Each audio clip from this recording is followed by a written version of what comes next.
Olá, meus amigos, tudo bem? Hoje a gente vai falar de um tema que é um tema meio complicado. A gente vai falar de demência de idosos no Brasil. E para introduzir, a gente sabe que esse tema ele é um tema desafiador, ele é multifacetado, né? Então a gente vai fazer um texto assim, abrangente em tópicos, mas não profundo em detalhamento, né? A gente vai falar sobre a demência dos idosos no Brasil, integrando aí a epidemiologia, determinantes socioeconômicos e educacionais, manifestações clínicas, avaliações diagnósticas, fatores genéticos regionais, nutrição, relações sociais, referências essenciais na literatura e órgãos nacionais, onde vamos acrescentar estudos e exemplos brasileiros recentes. Como eu sempre digo, embora os textos que eu pegue, eles falam assim de uma certa totalidade, na realidade não é uma totalidade, é uma generalidade, mas que não traz tudo, né? Tem muita coisa que não é bem documentada.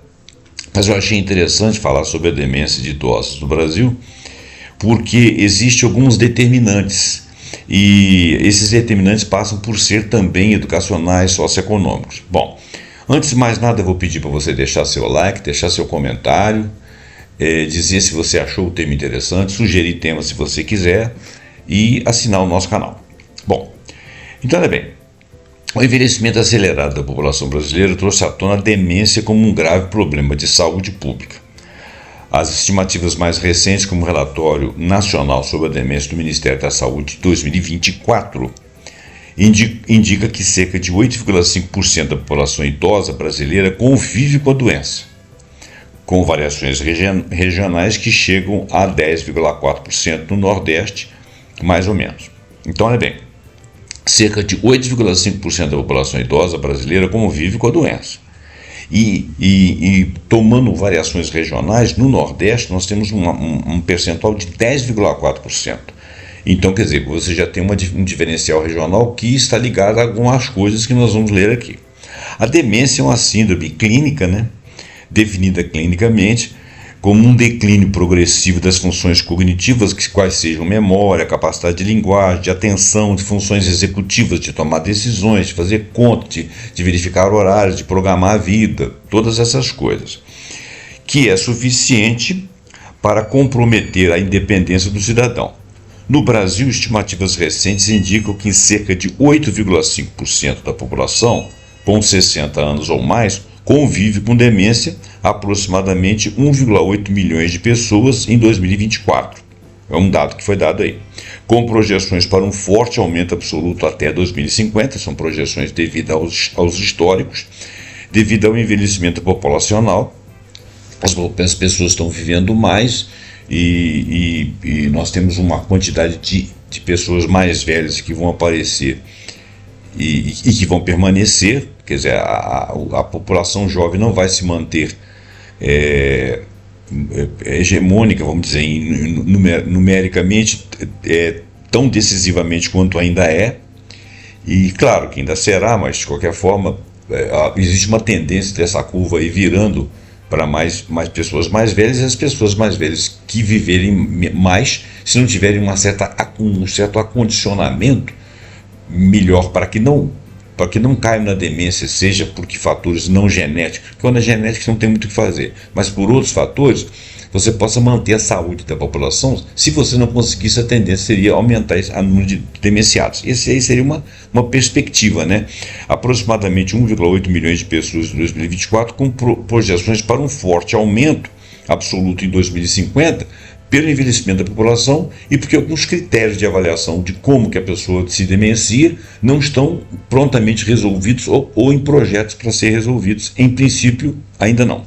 Então, essas estimativas elas constam desse relatório nacional de demência produzido pelo Ministério da Saúde. Então, a demência, ou seja, a síndrome, né, que causa esse declínio progressivo da função mental, conforme descrito, tem na doença de Alzheimer, que é uma das demências possíveis, é a sua forma mais comum, mas nem toda demência, presta atenção, nem toda demência é Alzheimer. As pessoas dizem a pessoa com demência, assim, meia soltinha, meia... Sabe, nem todas as doenças são Alzheimer. O Alzheimer ele tem um sem número de características. O Alzheimer é uma doença muito complicada. A demência em si ela é chata, mas ela não é necessariamente complicada. Algumas pessoas mais velhas ficam dóceis, ficam paradinhas, ficam sem capacidade de cuidar de si mesmas, mas não ficam agressivas, não saem correndo pela rua, não se perdem, não ficam indóceis. O Alzheimer ele tem umas características. O Alzheimer, a demência pré-frontal, elas têm características que realmente são difíceis de dominar, né? Então, eu digo, existem muitas demências, nem todas as demências são Alzheimer. Alzheimer é uma demência, mas nem toda demência é Alzheimer. Muito bem. E o Alzheimer, infelizmente, no fator demência, ele afeta uma parcela significativa dos idosos, com prevalência que aumenta acentuadamente após os 85 anos. Então, após os 85 anos, se a pessoa vir a ter uma demência, uma boa parte delas é o Alzheimer. Ainda assim, existem variantes e maneiras diferentes. A complexidade do cenário brasileiro reside na interseção de fatores, e é isso que eu acho importante nessa pesquisa. A complexidade do cenário brasileiro, ela reside na interseção de fatores socioeconômicos, ambientais, genéticos, clínicos, que modulam o risco e a progressão da doença. Os fatores socioeconômicos e a desigualdade cognitiva. Aqui no Brasil, a desigualdade socioeconômica emerge como um fator determinante no risco de demência. Estudos recentes destacam que a baixa escolaridade é um fator principal do risco modificável para o declínio cognitivo. Quer dizer, você pode modificar isso aí se você não tivesse a baixa escolaridade. Olha que coisa interessante. Quer dizer, a baixa escolaridade ela é um fator importante de risco que pode ser modificado para esse declínio cognitivo, superando até mesmo o fato simplesmente da idade ou do sexo, porque as mulheres parece que têm mais tendência e tal, em algumas análises locais. Isso aí são estudos da Agência Brasil e do Lancet Global Health de 2025, bastante atual. A baixa escolaridade e o fator renda. A menor escolaridade, frequentemente associada a condições socioeconômicas inferiores, resulta em uma menor reserva cognitiva, assim como a renda menor, que favorece uma capacidade de cognição menor, de tempo de estudo e também de preservação da saúde total. Então são dois fatores que estão interligados, a gente não sabe qual é a prevalência de um e de outro. Mas a menor escolaridade frequentemente é associada às condições socioeconômicas em estratos inferiores. Isso resulta em uma menor reserva cognitiva. O neurocientista Paulo Caramelli, da UFMG, ele que é um dos principais nomes da área terciária no Brasil, e os colaboradores, ele ressalta que os indivíduos com menor escolaridade tendem a ter trabalho com menor estimulação cognitiva. Então eles fazem menos sinapses. E isso aí sobrecarrega lá na velhice quando eles têm aquela perda natural. O investimento na educação básica, então, é visto como uma estratégia de prevenção de longo prazo e a questão da renda também, né? Porque se você tem investimento na educação, mas o indivíduo não tem renda dentro de casa, a tendência da família é para sobreviver e trabalhar. Então aí você não tem estudo. O nível de conforto de vida, que é agora especificamente a renda está indiretamente ligada à qualidade de vida, ou eu diria até diretamente ligada à qualidade de vida. Claro que tem pessoas que têm boa renda e baixa qualidade de vida por causa de uma série de outros fatores. Mas, presente a ausência da renda ou renda deficiente, invariavelmente a qualidade de vida é menor, né? Então tem menos acesso à saúde, tem menos acesso a uma dieta bem balanceada, nutricional, menos acesso a lazer, descanso, mais trabalhos que a pessoa se força a fazer por causa de renda. Então, custos de cuidados com demência são altos e no Brasil 73% dos custos envolvem familiares e pacientes.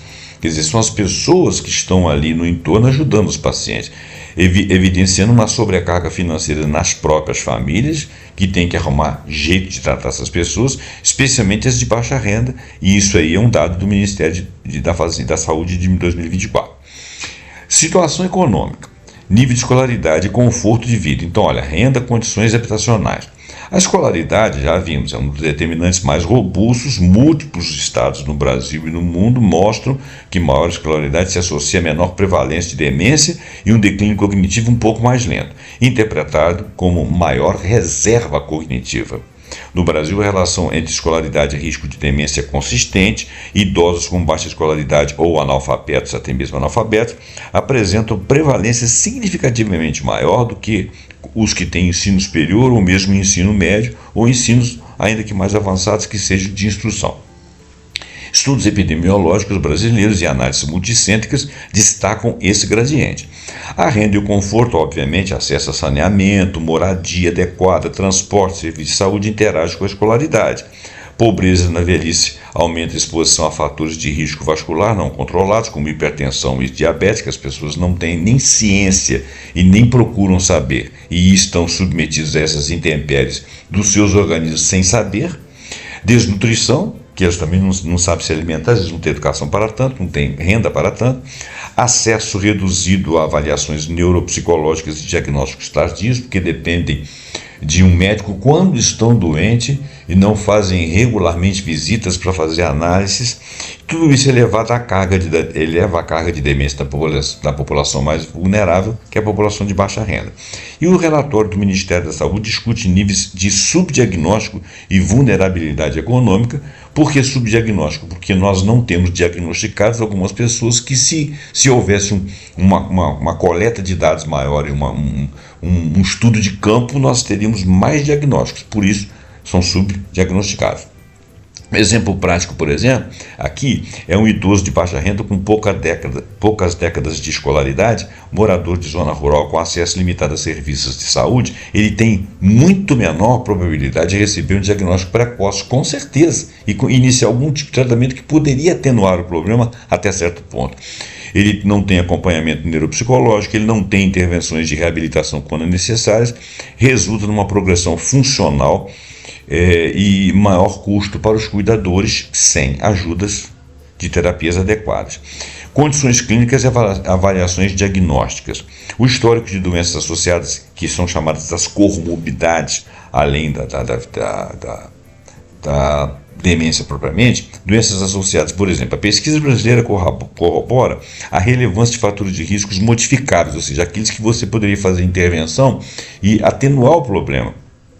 O estudo da USP de 2025 associou que quase 60% dos casos de demência no Brasil a 14 fatores evitáveis. Quer dizer, esses 60% dos casos diagnosticados como demência, eles têm 14 fatores que poderiam ter sido evitados precocemente e, portanto, não chegaremos a esse número, a esse percentual de pessoas, incluindo hipertensão arterial, diabetes, obesidade, falta de atividade física, tabagismo, perda auditiva e depressão, que são fatores, entre 14 fatores, são fatores que ajudam a debilitar o indivíduo e diminuir a sua cognição e facilitam a entrada da doença. A depressão é um desses fatores e demonstrou aumentar significativamente a chance de demências em idosos. A maior parte das demências começam com depressões.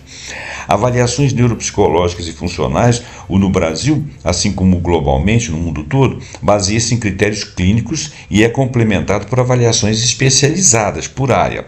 O Departamento Científico de Neurologia Cognitiva e do Envelhecimento da Academia Brasileira de Neurologia, a chamada ABN, com contribuição de autores como Ricardo Nitrini, Paulo Bertolucci, Jerussi Smith, Márcia Radanovic e Orestes Vicente Forlenza, publicam consensos e recomendações que guiam o diagnóstico, que é esse diagnóstico aqui, ele foi esse dado foi dado pelo Dement Neuropsych,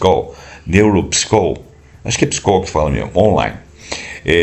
Isso não interessa muito, é só para a gente ter uma referência. Essas avaliações elas buscam identificar o comprometimento cognitivo leve, que é o chamado CCL, e estadiar a demência a leve, moderada, avançada, auxiliando a diferenciação das síndromes demenciais, isto é, Alzheimer, demência vascular ou outro tipo de demência que de repente tem outros tipos de estadiamento ou formas de você atacar, vamos dizer assim, no caso de tentar recuperar alguma coisa. Agora, existem exames de imagens, pesquisa com exames de imagem, ressonância magnética, tomografia por emissão de posítrons, que são as PET, né? Embora limitada pela disponibilidade no sistema público, são essenciais para excluir causas reversíveis. Olha bem, a demência em si ela não seria diagnosticada por esses exames de imagem, mas esses exames excluiriam outras causas que, ao serem detectadas, poderiam reverter quadros e a pessoa não entrar em demência. E isso aí auxiliaria no diagnóstico etiológico, buscando atrofia cortical ou lesões vasculares que, porventura, já estariam acontecendo, uma forma de interromper isso aí. Fatores nutricionais genéticos regionais, a saúde nutricional é um campo de estudo crescente, evidências apontam que a deficiência de micronutrientes, por exemplo, vitamina D, está associada a um risco maior de demência em idosos. A má nutrição geral é um fator de risco, sendo dieta balanceada e rica em antioxidantes um caminho preventivo, né? São dados do Research Society on Development de 2024, quer dizer, bastante atuais, né? Fatores genéticos, obviamente, existem, né? A idade continua sendo o maior fator de risco não modificável. Isso, você não tem como mexer nisso. No entanto, no histórico familiar e as mutações genéticas, como as relacionadas à polipoproteína, e que é chamada de ApoE, então a polipoproteína E ou ApoE, fica mais fácil falar, são reconhecidas. Pesquisas brasileiras continuam a avançar na neurociência, identificando novos alvos moleculares, potenciais tratamentos, com um estudo recente da UFRJ de 2024 sobre uma molécula com potencial contra a doença de Alzheimer. Então, mutações genéticas como as relacionadas à polipoproteína, se você perceber isso aí, você pode fazer um diagnóstico precoce da tendência se a pessoa não tiver entrado em demência e conseguir corrigir alguns fatores impedindo que ela avance muito na doença ou que ela chegue muito mais rápido. Fatores regionais, a geografia das coisas, né? A diferença na prevalência da demência entre regiões maior no Nordeste, por exemplo, onde existe um pouco mais de pobreza, surge que os fatores sociodemográficos e o acesso à saúde em regiões esparsas, que variam regionalmente, podem ter um impacto mais significativo do que pensava o Ministério da Saúde. Você vê que do total da população, 8,4% no Brasil todo, lá no Nordeste 10,24%. Então, quer dizer, isso aí é um fator que vai ser corrigido com o tempo, né? Agora, fatores psicossociais e alterações de personalidade. A demência ela manifesta-se com alterações cognitivas pregressas. Ela já demonstra déficit de memórias, ela já demonstra dificuldade de linguagem, de lembrar palavras, mas isso de maneira sistemática, né? etc. E invariavelmente leva a alterações de personalidade, obviamente de comportamento, como agitação, às vezes apatia, às vezes uma sensação de que a pessoa é psicótica. E isso dificulta na capacidade de relacionamento. O isolamento social é um dos fatores de risco modificáveis identificados, que nós vamos falar no final aqui, ressaltando o papel vital da capacidade de relacionamento com a comunidade, amigos, parentes. E os vínculos afetivos sólidos são cruciais para o bem-estar físico e emocional do idoso. A demência afeta a estrutura familiar, sendo a fragilização das relações um risco de violência e negligência contra o idoso. Isso tudo é muito difícil de corrigir numa sociedade multifacetada com N dificuldades. Uma sociedade hoje em dia que tem uma tendência ao isolamento.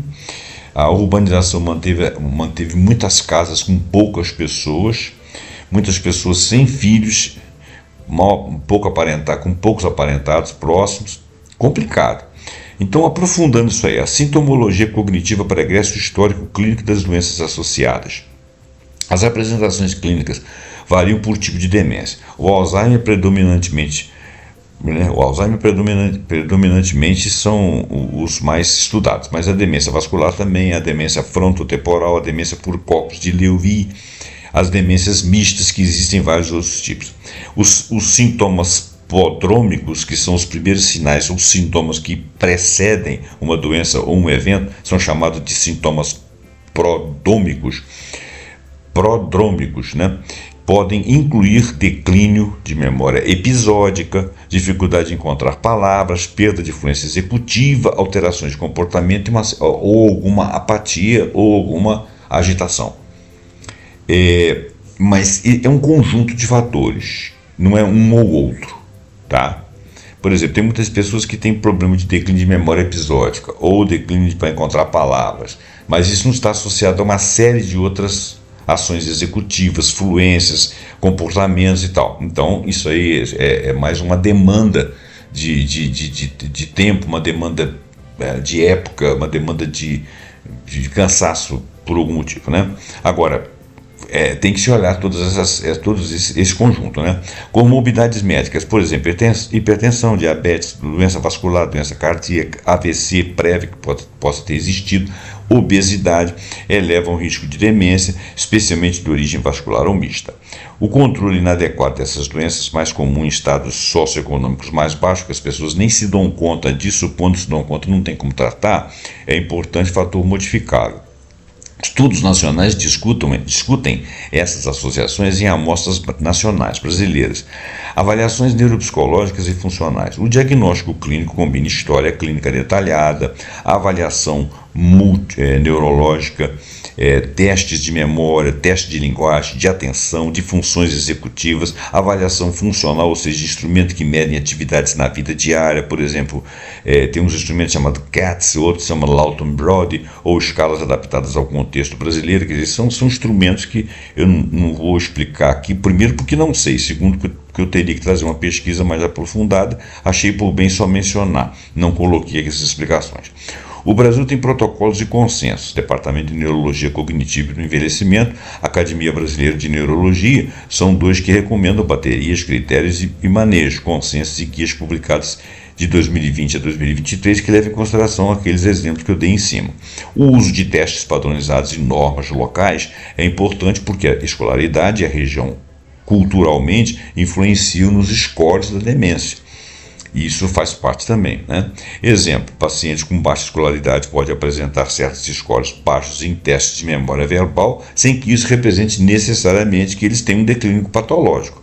Por isso, deve-se interpretar com normas ajustadas a ambientalidade, a geografia, a escolaridade daquela região, né? Daquelas pessoas.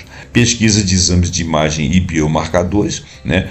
Exames de neuroimagem, a tomografia computadorizada, a ressonância magnética, com protocolos para atrofia, hipoperfusão, os PET, né? Os exames de PET, quando disponíveis, PET scan, né, são utilizados para excluir causas tratáveis que poderiam ser tumores que de repente retirados a pessoa segue vida, hidrocefalia, algum acontecimento que produziu isso aí, lesões focais, né, alguma batida, alguma coisa, algum remédio, alguma coisa que se tomou fora de hora. E para caracterizar padrões, por exemplo, existe uma atrofia medial temporal na doença de Alzheimer, né? Existem lesões vasculares na demência vascular, existem alterações frontotemporais nas DFTs, nas demências frontotemporais. Quer dizer, isso aí, esses exames eles demonstram algumas características evidentes da doença já em curso ou pregressa.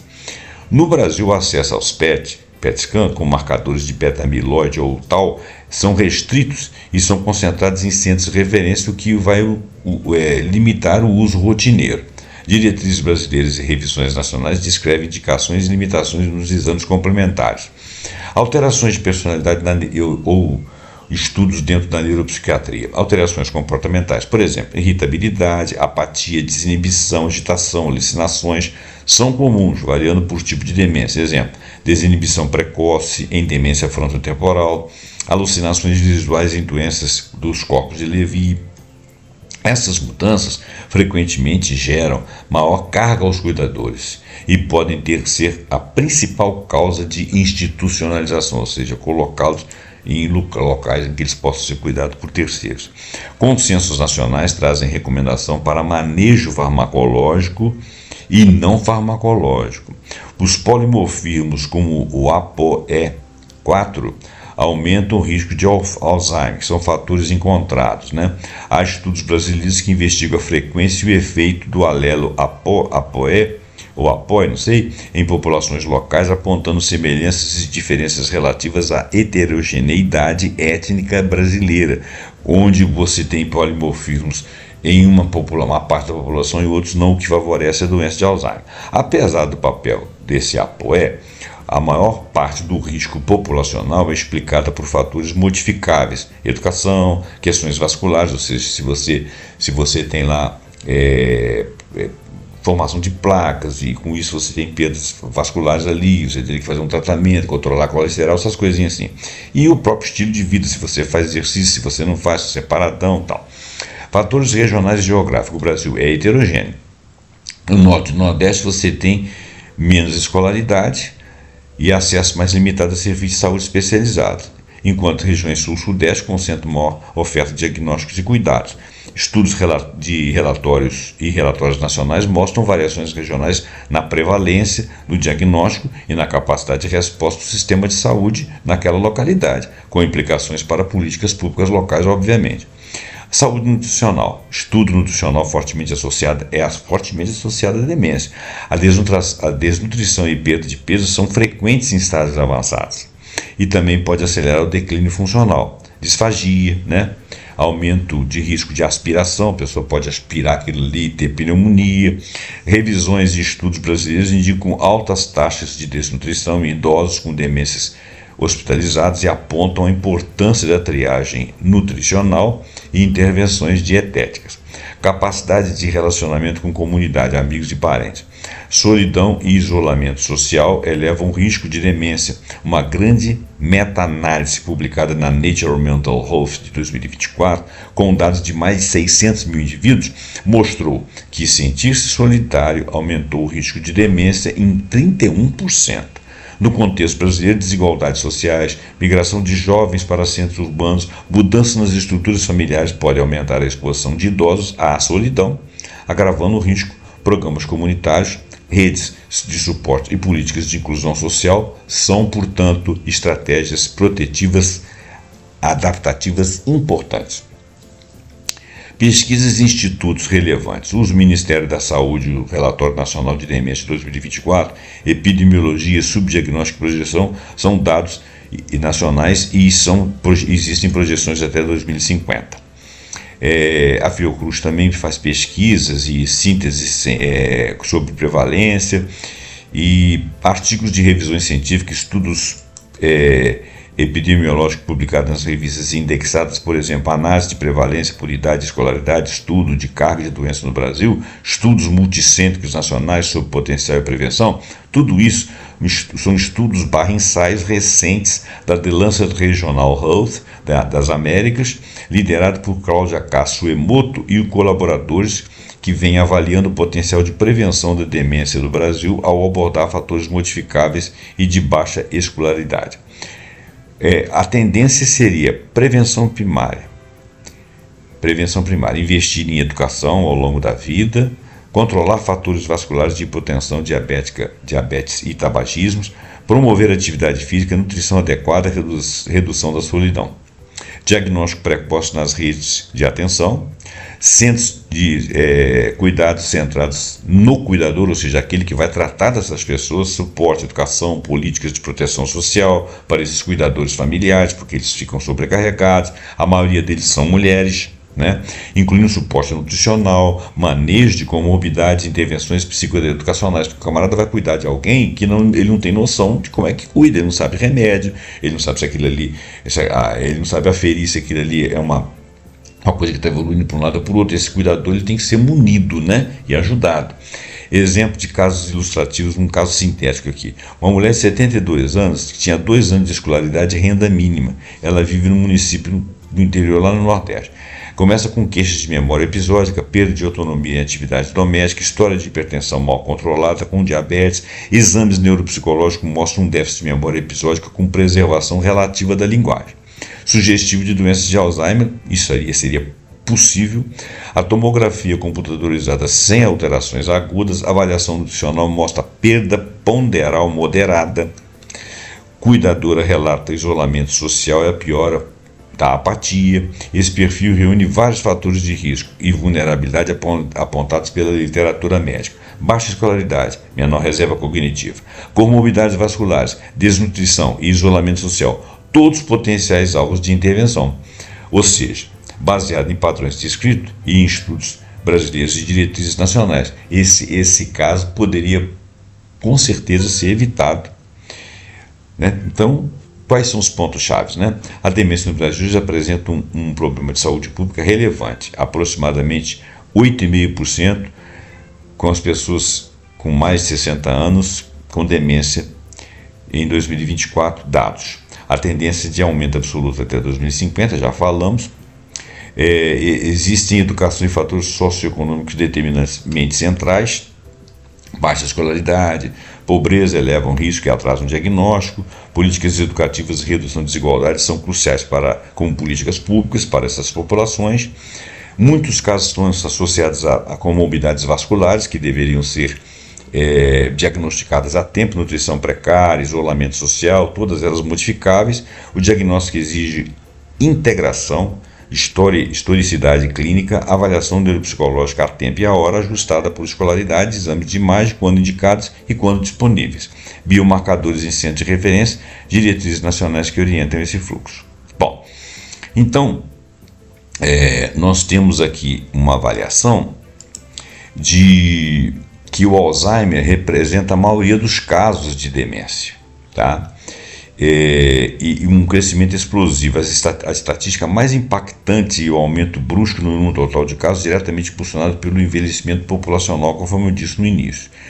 No início de 2000, estimava-se cerca de 1 milhão de brasileiros que viveriam com demência. Em 2023, as estimativas apontam que aproximadamente 2,5 a 3 milhões de pessoas estão com demência. Isso representa um aumento de 150% a 200% nesses últimos 20 anos.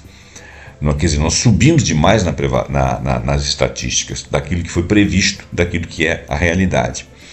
Prevalência por faixa etária. A demência é fortemente associada à idade. Claro, né? Entre 5% e 8% da população com mais de 60 anos está no caminho da demência, ou com ela. Quase 20% da população com mais de 80 anos, que é uma prevalência muito alta. Estima-se que esse número dobre a cada 5 anos após os 65, ou seja, que de repente nós venhamos a ter mais de 10% ou até 15% da população com 60 anos ou mais com demências e quase 35% a 40% da população com mais de 80, que seria terrível. Estima-se que esse número dobre.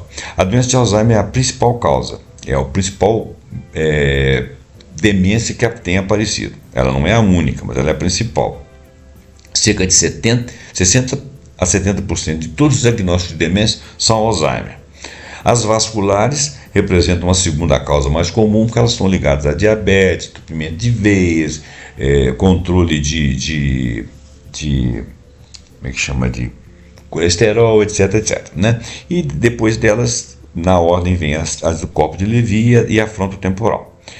Impacto demográfico. A distribuição dos casos reflete disparidades regionais, nós já sabemos disso. O envelhecimento da população há 20 anos, menos de 9% da população brasileira tinha 60 anos ou mais. Hoje, 14% tem 60 anos ou mais, e essa projeção até 2060 diz que nós teremos 25%, e eu digo para você que creio que será mais. O diagnóstico e acesso ao cuidado é uma realidade desigual. As estatísticas sobre o diagnóstico revelam desafios profundos no sistema de saúde. A maioria, entre 25% a 50% de casos que porventura possam existir de demência são subdiagnosticados, nós não sabemos. Os diagnósticos são tardios, quando você pode fazer muito pouca coisa. Existe um impacto social muito grande sobre cuidadores. O custo da demência ele é colossal. Ele não desgasta só a vida do paciente, ele acaba com os cuidadores, né? Pesquisas mostram que uma grande parcela dos cuidadores familiares apresenta sinais de depressão, ansiedade, esgotamento físico e emocional, que é chamada síndrome do cuidador, e eles não têm sido ajudados. Então isso é uma questão de saúde pública. Mortalidade tem sido uma causa em ascensão. Conforme as doenças infecciosas e cardiovasculares são melhores controladas, as causas relacionadas à senilidade, que é o mesmo que demência, ganham destaque. A demência tornou-se uma das grandes causas de morte entre idosos no Brasil. O cara morre porque ele tem um declínio com a demência. Os óbitos oficialmente atribuídos ao Alzheimer mais do que triplicaram nos últimos 30 anos. E o sistema de saúde tem tido uma resposta lenta, né? E o Plano Nacional de Pessoa Idosa, versões sucessivas do plano, têm enfatizado a necessidade de rastreio, diagnóstico precoce, apoio aos cuidadores, principalmente às famílias. A implementação ainda é fragmentada e é insuficiente. Então, nos últimos 20 anos, no Brasil, pinta-se um quadro claro. A demência é uma epidemia silenciosa e crescente, inclusive subdiagnosticada, subnotificada. O número de casos disparou, sobrecarregando as famílias, desafiando o sistema de saúde. Agora, muitas estatísticas sobre demência no Brasil são baseadas em estudos epidemiológicos regionais e projeções de modelos matemáticos, devido à falta de um registro nacional abrangente, que é outra falha que nós temos. Portanto, os números devem ser interpretados como as melhores estimativas que nós temos disponíveis, mas não as reais e na ponta do lápis, ou seja, assim, afiadas, né? Nós estamos enfrentando uma questão profundamente triste e complexa. É crucial esclarecer desde já um ponto fundamental para a ciência. A solidão é uma causa direta, ela não é a única, mas ela é uma causa direta da demência. A solidão ajuda demais a aprofundar os casos. A solidão crônica desencadeia uma cascata de efeitos no organismo, aumenta o estresse inflamatório, eleva a pressão arterial, prejudica o sono, acelera o declínio cognitivo. Eu falei que ia voltar no final falando isso, né? Infelizmente não há no Brasil um sistema unificado que cruze todos esses dados para fornecer estatísticas exatas do tipo: tantos idosos morrem anônimos por ano devido à demência agravada pela solidão, porque sozinhos estão esquecidos, sem visita de parentes, mortos são descobertos 2, 3 anos depois e ninguém requer o corpo, ou muitos se identificam em localidades mais afastadas. Muito bem, então, as estatísticas da epidemia da solidão, de acordo com a Pesquisa Nacional de 2019, mais de 30% dos idosos com mais de 60 anos no Brasil relataram sentir-se sozinhos, às vezes ou muito frequentemente. A USP, no estudo de 2020, detectou que a solidão afeta 1 em cada 4 idosos, o que é uma taxa alta, e é maior entre as mulheres. Né? Existem muitos domicílios unipessoais, que tem uma única pessoa. O número de domicílios unipessoais com pessoas de 60 anos saltou de 1,8 milhão em 2002 para 3,7 milhões em 2022, em 10 anos, um aumento de 105%. E isso é uma proxy poderosa para o isolamento social e objetivo, né? Muito bem, então a morte por anonimato é uma ponta do iceberg. A ocorrência da síndrome, que eles chamam de síndrome de Diógenes, caracterizada pelo autoabandono, acumulação de lixo, isolamento social extremo, é frequentemente associada a quadros demenciais não diagnosticados. A pessoa fica ali, uma luz desconhecida, às vezes fica na rua, às vezes vira um morador de rua porque perdeu a noção de tudo, né? Esses quadros descobertos muitas vezes já estão em estados terminais, você não tem mais nada para fazer com essas pessoas. Conclusão: é uma tragédia silenciosa e invisível. A solução requer políticas públicas que vão desde a visitação domiciliar por agentes de saúde comunitários até o fortalecimento de conselhos do idoso e a criação de redes de apoio comunitárias para detectar e amparar esses idosos invisíveis antes que seja tarde demais, ou também auxiliar seus cuidadores e amparar suas famílias. Bom, gente, o programa, eu fiz bastante resumo, né? Eu portei uma série de coisas que estava escrito ali, porque tem muita repetição. Eu espero que esse programa tenha trazido alguma luz aí para você. Eu já sou uma pessoa mais velha, né? Eu já tenho vou fazer 69 anos. Claro que eu sou uma pessoa muito estudiosa, né? Mas eu não sei que outros problemas eu poderia ter, que poderia desenvolver algum tipo de demência, espero que não. Mas me ocupo. Tive problemas de demências familiares, pais, tios, etc. Isso é muito dolorido, viu? E sacrifica demais a família. Então vamos alertar para isso aí. Eu espero que você tenha gostado. Deixa seu like, deixa seu comentário, sugere alguma coisa, se você quiser sugerir complementar alguma informação. Eu agradeço você estar aqui. Assine o nosso canal e até o próximo programa pontuando com algum assunto que nós acharmos muito